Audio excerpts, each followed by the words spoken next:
White హౌస్లో America అధ్యక్షుడు Donald ట్రంప్తో Ukraine అధ్యక్షుడు జెలెన్స్కీ అలాగే యూరోపియన్ దేశాల అధినేతల సమావేశం జరిగింది. సో చాలా కీలకమైన సమావేశం సార్ ఇది.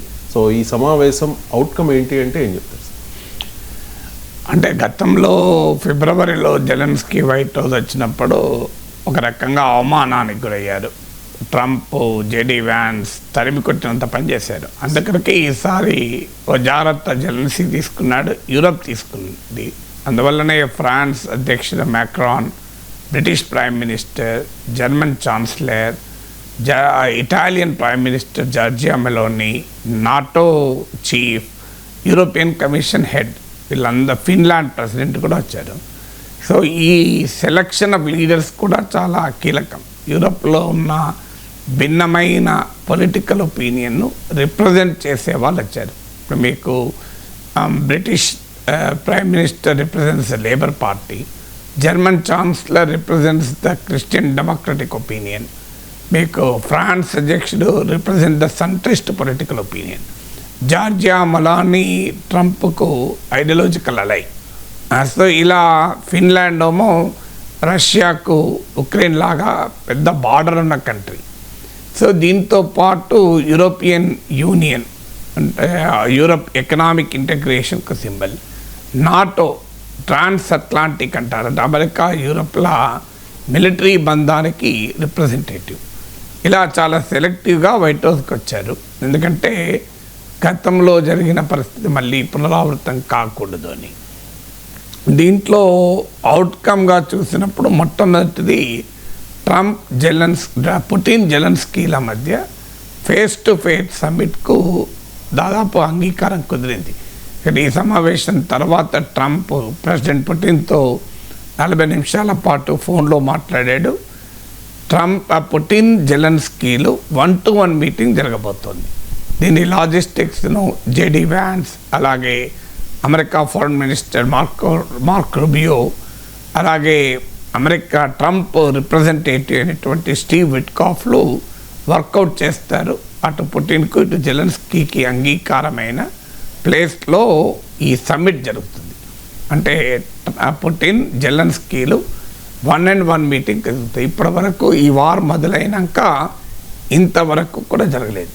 ఇది సిగ్నిఫికెంట్ ఏంటంటే పుటిన్ యుద్ధం ఆగితే తప్ప రష్యాతో సమ్మిట్ సమస్య లేదని ఇప్పటిదాకా జెలెన్స్కీ మాట్లాడుతూ వచ్చారు. అసలు జెలెన్స్కీని గుర్తించడానికే పుటిన్ సిద్ధంగా లేడు. జెలెన్స్కీ యొక్క నయా నాజీ, అలాగే జెలెన్స్కీ ఇది ఇల్లెజిటిమేట్ లీడర్. అక్కడ ఎలక్షన్స్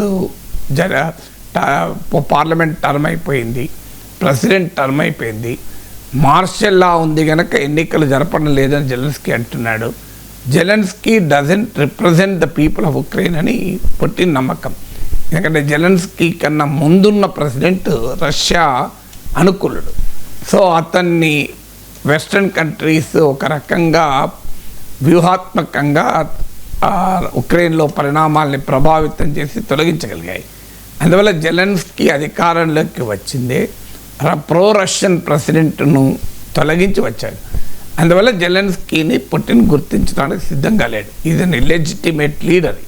ఈవెన్ జెలెన్స్కీ సంతకం పెట్టినా అది ఎక్కడ చెల్లుతుంది, ఆయన లెజిటిమేట్ ప్రెసిడెంటే కాదు కదా అనేది పుటిన్ వాదన. ఇంత భిన్నమైన ధోరణి ఉన్నా కూడా పుటిన్, జెలెన్స్కీల సమావేశంకి అంగీకారం కుదిరింది. ఇది జరిగాక ట్రైలేటరల్ సమ్మిట్ జరుగుతుంది. అంటే పుటిన్, ట్రంప్ అండ్ జెలెన్స్కీ. ఇది నెక్స్ట్ లెవెల్లో బహుశా అది అమెరికాలోనే జరగవచ్చని. ఎందుకంటే ట్రంప్ నేను పుటిన్ ఇన్వైట్ చేస్తానన్నాడు. అది ఇంకా ప్రోగ్రెస్ ఎక్కువ అంటే ఈవెన్ రష్యాలో జరిగిన ఆశ్చర్యం లేదు. బట్ ఈ ట్రైలేటరల్ సమ్మిట్ కూడా అండర్స్టాండింగ్ వచ్చింది. అంటే పుటిన్, జెలెన్స్కీల మీటింగ్ తర్వాత పుటిన్, జెలెన్స్కీ, ట్రంప్లు సమావేశమవుతారు. ఆ తర్వాత క్వాడ్రిలేటరల్ మీటింగ్ అంటే పుటిన్, జెలెన్స్కీ, ట్రంప్తో పాటు యూరోపియన్ లీడర్స్ కూడా సమావేశమవుతారు. ఇక అది వార్ను కాల్ ఆఫ్ చేయడానికి ఒక కీలకమైన భేటీ. అయితే ఇది అవుట్కమ్లో ఒక డిప్లొమాటిక్ పాత్వే మరింత వైడెన్ అయింది, మరింత మెరుగైంది. ఇంతే తప్ప ఇంతకన్నా ఫండమెంటల్ ఇరిటెంట్స్ పోయాయంటే ఈ టాక్స్లో పోలేదు.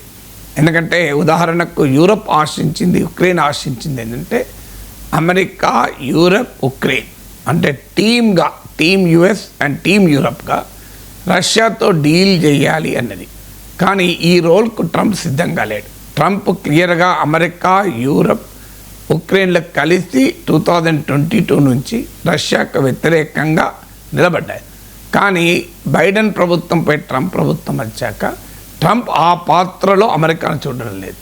ట్రంప్ అమెరికాను ఒక మధ్యవర్తి పాత్రలో రెండు వైపులా మిత్రదేశంగా చూస్తున్నాడు. ఇది ఫండమెంటల్ డిఫరెన్స్. సో యూరప్ ఆశించేది, ఉక్రెయిన్ ఆశించేది తమ వాడిగా అమెరికాను చూడాలని. దానికి ట్రంప్ సిద్ధంగా లేడు. Trump wants to be a mediator between Putin and Russia ఒకవైపు, యూరప్ అండ్ ఉక్రెయిన్ మరొక వైపు.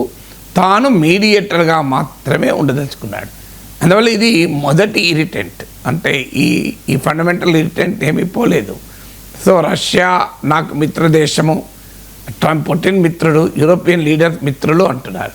అంటే తమ తరఫున వకాల్తా పుచ్చుకోవాలి ట్రంప్ అని యూరోప్, ఉక్రెయిన్లు కోరుకుంటే తాను ఎవరి తరఫున ఆడను, తాను ఎంపైర్గా ఉంటానని ట్రంప్ అంటున్నాడు.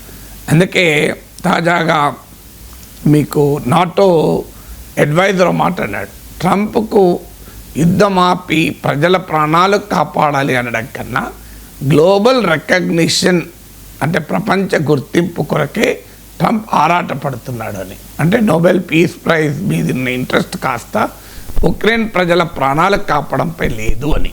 సో అందువల్ల ఫండమెంటల్ డిఫరెన్స్ అది ఎక్కడా పోలేదు. ఇక రెండవది, యూరప్ ఉక్రెయిన్లు ఆశించేది ఏ బైలేటరల్ అంటే ట్రంప్ జెలెన్స్కీ సమ్మిట్ కన్నా లేదా ట్రైలేటరల్ ట్రంప్ జెలెన్స్కీ ట్రంప్ల మీటింగ్ కన్నా ముందు కాల్పులు ఆగిపోవాలి అని. ఎందుకంటే ఈ చర్చలు జరుగుతున్న సమయంలో కూడా రష్యా ఉక్రెయిన్ పైన దాడులు చేసింది అన్నది జెలెన్స్కీ ఆరోపణ. అందువల్ల ఒకవైపు దాడులు జరుగుతుంటే, ఒకవైపు వాళ్ళ ప్రాణాలు పోతుంటే నేను చర్చలేంటి ముందు, అందుకే సీజ్ ఫైర్ కావాలి అన్నది యూరోప్ వాదన, ఉక్రెయిన్ల వాదన. అంటే పుటిన్తో ఫేస్ టు ఫేస్ సమ్మిట్ కన్నా ముందు దీనికి ట్రంప్ అంగీకరించడం లేదు. మొదట్లో అలాస్కాలో పుటిన్ కలవక ముందు ట్రంప్ కూడా అదే చెప్పాడు, సీజ్ ఫైర్ కావాలి, కాల్పుల విరమణ. ఒకవేళ కనుక దానికి వినకపోతే నేను చర్చల నుంచి వాకౌట్ చేస్తాను, రష్యాకు తీవ్రమైన ప్రయోజనాలు ఎదురవుతాయి, ఇవన్నీ మాట్లాడాడు.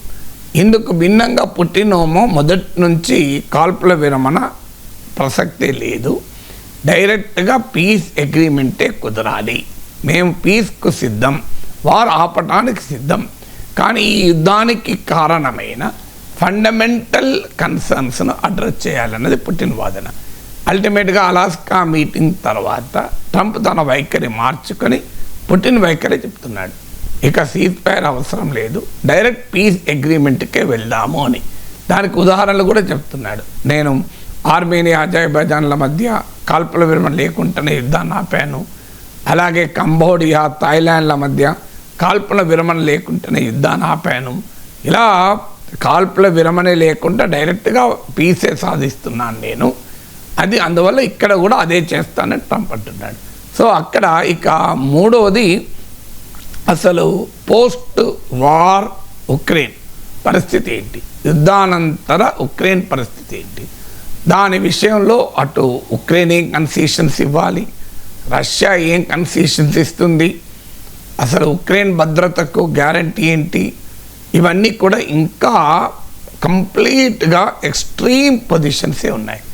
పుటినేమో ఏ రకమైన గ్యారంటీలకు ఆయన వ్యతిరేకం, డీమిలిటరైజ్ చేయాలి ఉక్రెయిన్ను, ఉక్రెయిన్ న్యూట్రల్గా ఉండాలి అని. ఇప్పుడు ట్రంప్ అనేది ఏంటంటే ఆ పొజిషన్ నుంచి పుటిన్ వెనక్కు వచ్చాడు. ఉక్రెయిన్కు సెక్యూరిటీ గ్యారంటీలకు రష్యా అంగీకరిస్తోంది, ఇది పెద్ద బ్రేక్ త్రూ అంటున్నాడు. కానీ ఎలాంటి సెక్యూరిటీ గ్యారంటీలు అనే విషయంలో మళ్ళీ యూరప్ కోరుకునేదానికి, ఉక్రెయిన్ కోరుకునేదానికి, ట్రంప్ కోరుకునేదానికి చాలా స్పష్టమైన తేడా ఉంది. ఉక్రెయిన్ కోరుకునేదేమో అమెరికా, యూరప్ కలిసి తమకు భద్రతాపరమైన గ్యారంటీలు ఇవ్వాలి అని. ట్రంప్ ఏమో అది ఇండిపెండెంట్ గ్యారంటీలు ఉంటాయి, నాటో తరహా గ్యారంటీలు ఉండవని ఒకసారి అంటున్నాడు, మళ్ళీ ఈ మధ్య స్టీవ్ విట్కాఫ్ ఏమో నాటో తరహా ఆర్టికల్ 5 తరహా గ్యారంటీలు ఇస్తామంటున్నాడు. ఆర్టికల్ 5 అంటే నాటోలో ఒక సభ్య దేశం పైన దాడి జరిగితే అన్ని దేశాలు తమ పైన దాడి జరిగినట్టుగానే భావిస్తాయి. దానికి ఎట్టి పరిస్థితుల్లో ట్రంప్ మరి పుట్టిన అంగీకరిస్తాడా? నాటో తరహా గ్యారంటీలు, ఆర్టికల్ 5 తరహా గ్యారంటీలు అంటే నాటో బలగాలు ఉక్రెయిన్లో ఉండాలి. నాటో బలగాలు ఉక్రెయిన్లో ఉంటే రష్యా ఎప్పుడైనా దాడి చేస్తే నాటో మొత్తం పైన దాడి చేసినట్టుగా భావిస్తారు. అందువల్ల ఈ ఫండమెంటల్ ఇరిటెన్స్ అనేది ఇంకా అలాగే మిగిలి ఉన్నాయి. కానీ ఒక డిప్లొమాటిక్ పాత్వే అంటే దౌత్యపరమైన మార్గాలు వైడెన్ అయ్యాయి ఈ టాక్స్ వల్ల. ఇలాంటి కాంప్లెక్స్ క్వశ్చన్స్ 1 or 2 మీటింగ్స్ ఎప్పుడూ పరిష్కారం కావు. పాజిటివ్ అవుట్కమ్ ఏంటంటే టాక్స్ ఫెయిల్ కాలేదు. అవుట్కమ్ ఇమీడియట్గా రాకపోయినా ఆ రోడ్ మ్యాప్ అయితే ఒక దౌత్యపరమైన మార్గం అయితే పడింది. ఆ మార్గంలో ఎంత దూరం పోతున్న కొద్దీ ఈ కీలకమైన అంశాలపైన అటు ట్రంప్కు, యూరప్కు, అలాగే యూరప్కు పుటిన్కు జెలెన్స్కీకి మధ్య డిఫరెన్సెస్ ఉన్నమాట నిజం. కానీ అట్లీస్ట్ యూరప్ అయితే యునైటెడ్గా ఉక్రెయిన్ వెనకాల నిలబడ్డది. అమెరికా చాలా క్లియర్గా ఒక ట్రాన్సాక్షనల్ రోల్, నా పాత్ర ఎంపైర్ పాత్ర, దానికి నాకు ఫీజు కట్టు, సో ఎంపైర్గా నేను పాత్ర పోషిస్తా, దానికి కావాల్సిన ఛార్జెస్ నాకు పే చేయండి అనే రోల్ ట్రంప్ పే చేస్తున్నాడు.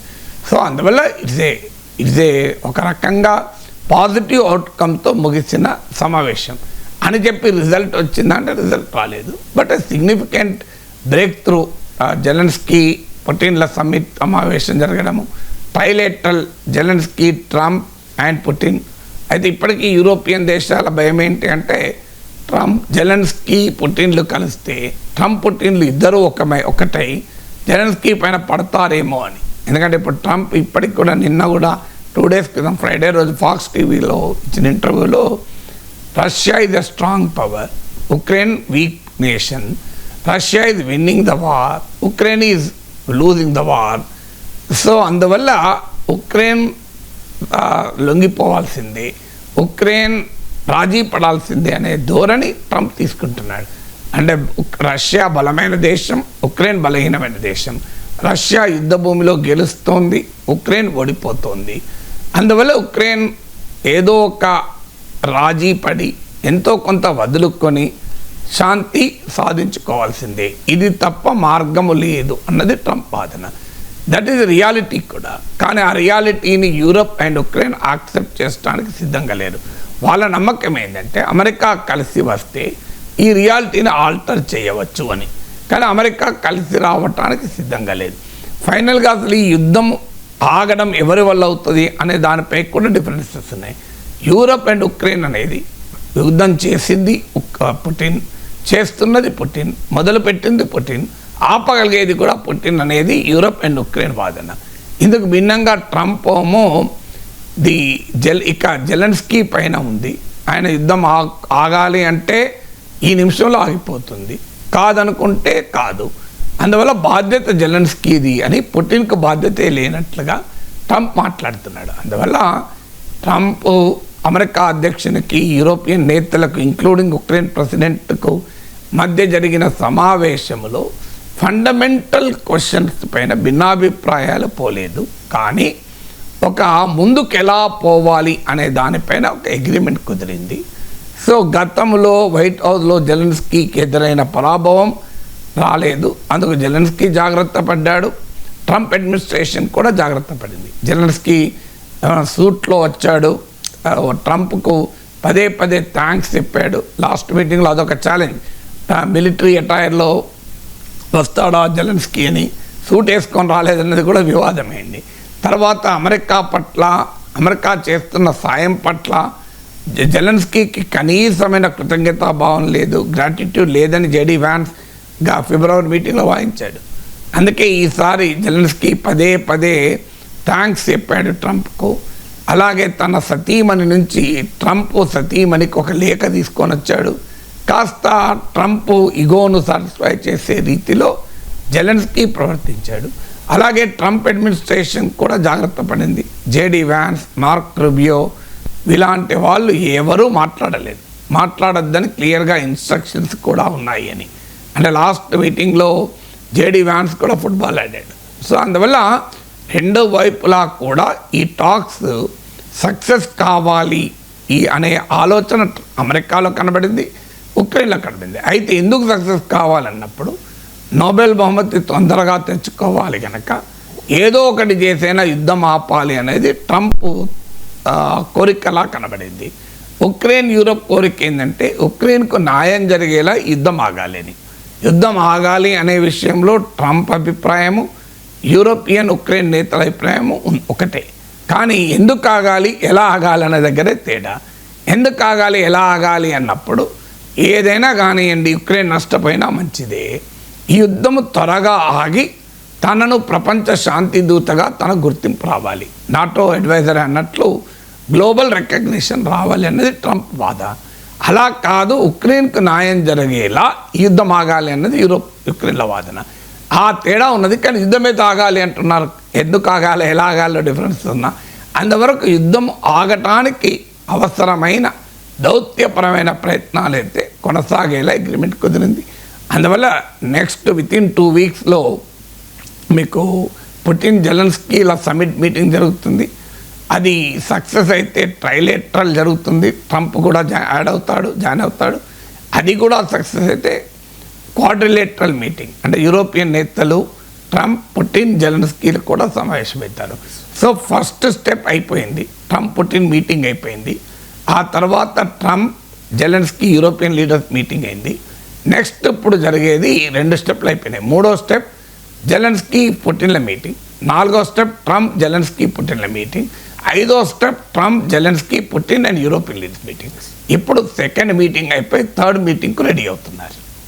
సార్ అసలు యూరోపియన్ దేశాల డైలమా ఏంటి సార్? అటు అమెరికాను వదులుకోలేరు అండ్ ట్రంప్ వైఖరి మరోవైపు మింగుడు పడని పరిస్థితి. యూరోప్ డైలమా ఏంటి? అంటే వాస్తవంగా అమెరికాను ట్రంప్ను మెప్పించడానికి యూరోప్ అన్ని రకాల చర్యలు తీసుకుంది. ఉదాహరణకు మీకు ట్రంప్ యూరోప్ డిఫెన్స్ స్పెండింగ్ పెంచాలి అని ప్రతిపాదిస్తే దాదాపు ఫస్ట్ టర్మ్లో 2% ఆఫ్ జీడిపి డిఫెన్స్ పైన యూరోప్ ఖర్చు పెట్టాలి అని ట్రంప్ కండిషన్ పెడితే చాలా దేశాలు Europe almost all European countries with the exception of 2 or 3 nations 2% of GDP defence పైన ఖర్చు పెట్టాయి. ఈ సెకండ్ టర్మ్ల అధికారంలోకి వచ్చాక 5% ఆఫ్ జీడిపి డిఫెన్స్ పైన ఖర్చు పెట్టాలి అని ట్రంప్ కండిషను. ఆ దిశగా కూడా యూరోపియన్ కంట్రీస్ వెళ్తున్నాయి కూడా. సో అందువల్ల ట్రంప్ మొదటి కండిషన్ అయిన డిఫెన్స్ ఎక్స్పెండిచర్ పెంచడానికి యూరోప్ సిద్ధపడింది. రెండవది ట్రంప్ కోరినటువంటి ట్రేడ్ డీల్ కూడా యూరోపియన్ యూనియన్ కుదుర్చుకుంది. అంటే అమెరికా హోమో టారిఫ్లు విధిస్తుంది, యూరోప్ హోమో టారిఫ్ లేకుండా అమెరికా వస్తువులు ఎలో చేస్తుంది. అందువల్ల అటు ట్రేడ్ పైన డిఫెన్స్ పైన ట్రంప్ను ప్లీజ్ చేసే వైఖరి యూరోప్ తీసుకుంది. ఎందుకంటే యూరోప్ పరిస్థితి ఏంటి అంటే ట్రంప్ రష్యాకు అనుకూలంగా పుటిన్కి అనుకూలంగా తీసుకుంటున్న వైఖరి మింగుడు పడలేదు. ఎందుకంటే ఒకసారేమో యూరోప్కి అనుకూలంగా వైఖరి తీసుకుంటున్నాడు. ఇప్పుడు ఉదాహరణకు అలాస్కా మీటింగ్కు పోయే ముందు ఒకవేళ సీజ్ ఫైర్ కాల్పుల విరమణకు అంగీకరించకపోతే నేను టాక్స్ నుంచే వాకౌట్ చేస్తాను, రష్యాపై సీరియస్ కాన్సిక్వెన్సెస్ ఉంటాయని హెచ్చరించాడు. అలాస్కా మీటింగ్ నుంచి బయటకు వచ్చాక పుటిన్ పాట పాడుతున్నాడు. సో సీజ్ ఫైర్ అవసరమే లేదు, డైరెక్ట్ పీస్ అగ్రిమెంటే కుదుర్చుకోవచ్చు, నేను ఆర్మేనియా అజర్బైజాన్ల మధ్య అదే చేశాను, నా కాంబోడియా థాయిలాండ్ల మధ్య అదే చేశాను అని మొదలు పెడుతున్నాడు. సో అందువల్ల యూరప్కు ట్రంప్ వైఖరి మిగుడు పడలేదు. సో అది ceasefire versus direct peace agreement కానీ అలాగే అనేక ఇతర అంశాల్లో కూడా ట్రంప్ వైఖరి మింగుడు పడలేదు. యూరప్ కోరుకునేది ఏంటంటే ట్రంప్ తమలాగా ఉక్రెయిన్కు పూర్తిగా మద్దతు ఇవ్వాలి అని. 2022లో ఈ వార్ మొదలైనప్పటి నుంచి ట్రంప్ ప్రెసిడెంట్ అయ్యేదాకా అలాగే జరిగింది. అమెరికా యూరప్ కలిసే యుక్రెయిన్కు మద్దతు ఇచ్చాయి. కానీ ట్రంప్ అధికారంలోకి వచ్చాక మారిపోయింది. యూరప్ కోరుకునేదేమో తమ టీంకు నాయకత్వం వహించి ఉక్రెయిన్కు అండగా అమెరికా ఉండాలి అనేది యూరప్ కోరుకుంటుంది.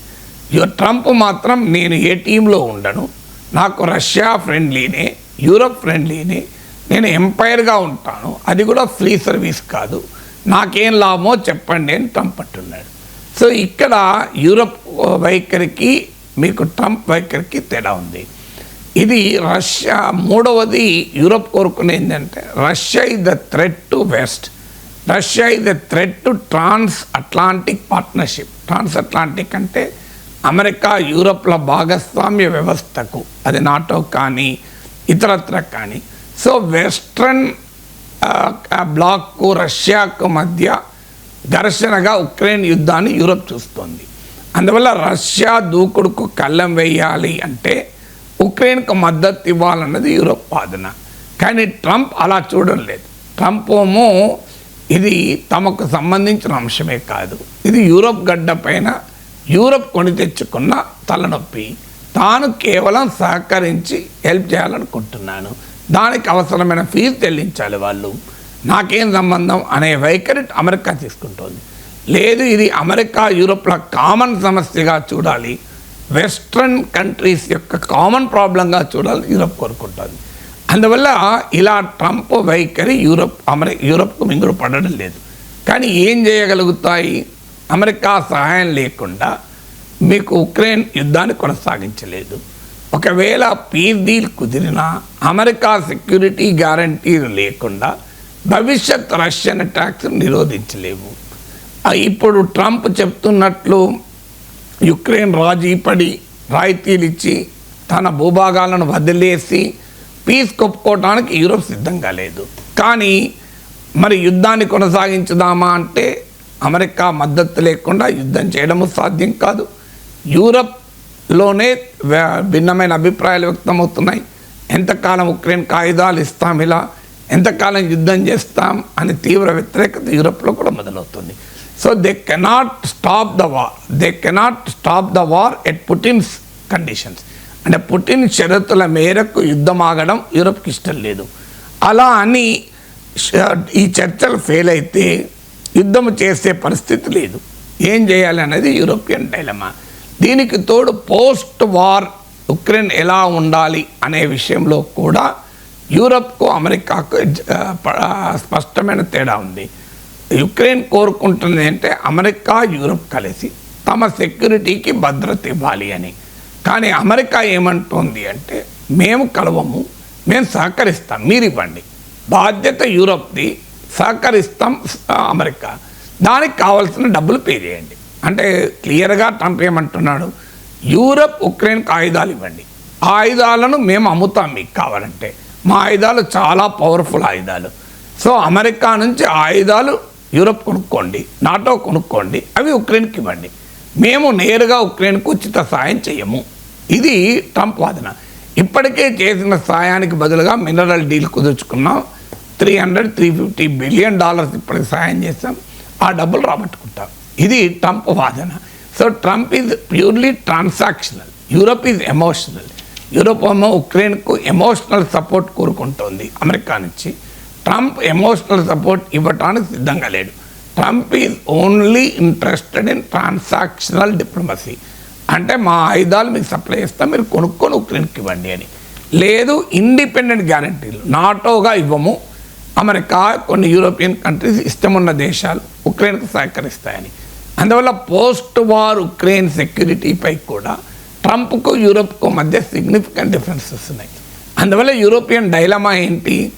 అమెరికాను వదులుకోలేదు, అమెరికా లేకుండా యుద్ధం ఆపలేదు, యుద్ధం కంటిన్యూ చేయలేదు అని చెప్పి అమెరికా వైఖరి అంగీకారం కాలేదు. ఏం చేయాలో అర్థం కాని పరిస్థితి. So they cannot avoid US. ఎందుకంటే అమెరికా లేకుండా యుద్ధం ఆపరలేరు, యుద్ధం కంటిన్యూ చేయలేరు. యుద్ధం ఆపాలన్నా, యుద్ధం కొనసాగించాలన్నా అమెరికా మద్దతు లేకుండా సాధ్యం కాదు. పోనీ అమెరికా వైఖరి అంటే తమకు వింగుడు పడే వైఖరి లేదు. కంప్లీట్గా తమకు నచ్చని రష్యాకు అనుకూల వైఖరి ట్రంప్ తీసుకుంటున్నాడు. రష్యాకు అనుకూల వైఖరి తీసుకుంటున్నాడు కదా అని ట్రంప్ దూరం చేసుకుందామా అంటే మళ్ళీ ఉక్రెయిన్ సమస్యకు అమెరికా లేకుండా పరిష్కారం లేదు. అందువల్ల యూరోప్కు ఒక రకంగా ఏమీ చేయని పరిస్థితి ఏర్పడింది. అది యూరోపియన్ డైలమా. సార్, ట్రంప్ ఎవరి పక్షం సార్? రష్యా పక్షమా లేకపోతే ఉక్రెయిన్ పక్షమా? అండ్ ట్రంప్ నిజంగా ఈ యుద్ధం ఆగాలని కోరుకుంటూ ఉన్నారు సార్? ట్రంప్ ఏం ఆశిస్తూ ఉన్నారు? ఈ చర్చల సరళి చూస్తే ఏమనిపిస్తోంది? అంటే మీరు అడిగిన ప్రశ్నలు మొదటిది ఎవరి పక్షం అంటే ట్రంప్ తన పక్షమే, కాదంటే అమెరికా పక్షం. ఫస్ట్ తన పక్షం, తర్వాత అమెరికా పక్షం. ఇక యూరప్ పక్షమా, ఉక్రెయిన్ పక్షమా, రష్యా పక్షమా, భారత్ పక్షమా, పాకిస్తాన్ పక్షమా, చైనా పక్షమా అంటూ ఉండడు. Trump is for himself and for America. For America కూడా ఎందుకు, అది కూడా ఫర్ హిమ్సెల్ఫే.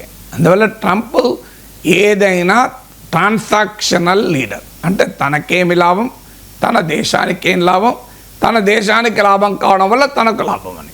సో అందువల్ల ట్రంప్ వైఖరి దేనిపైనైనా అదే చుట్టూ తిరుగుతూ ఉంటుంది.